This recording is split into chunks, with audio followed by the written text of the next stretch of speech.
Assalamu alaikum. Hurmatlı Sadır Japarov. Men sizge bir aytıp koyçu sözüm var. Menin başımdı kesip alsanız dele, dilimdi kesip alsanız dele, özünüz aytkanday. Siz kumtör maselesi boyunca götürüp çıkkanыңызda аябай жакшы адам деп ойлодум белем. Siz президент болгондо сүйүндүм элем. Жакшы президент келди, ушундай патриот деп.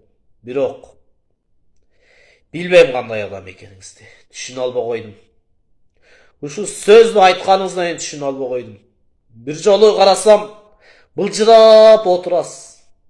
Эки бетиңизди табактай кылып коюп. Урматтуу Садыр Жапаров, аныңыз уят. Садыр Жапаров, сиз тескерисинче эркек болсоңуз, казино, сауна, арак завод, арак шарап саткан магазиндерди жабышыңыз керек. Кыргыз эл сизден бир эле нерсени талап кылат. Арзанчылыкты, айлыкты, болду, башка кереги жок. Ансы деле өз жаныңызды өзүз багып келе атасыз кыргыз элеп деп.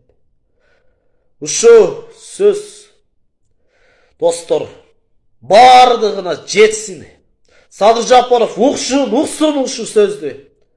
Ушу сөзүмдү жеткирип койгула. Айланайын кыргыз элим. Мен патриотмун дегендер жеткирип койгула.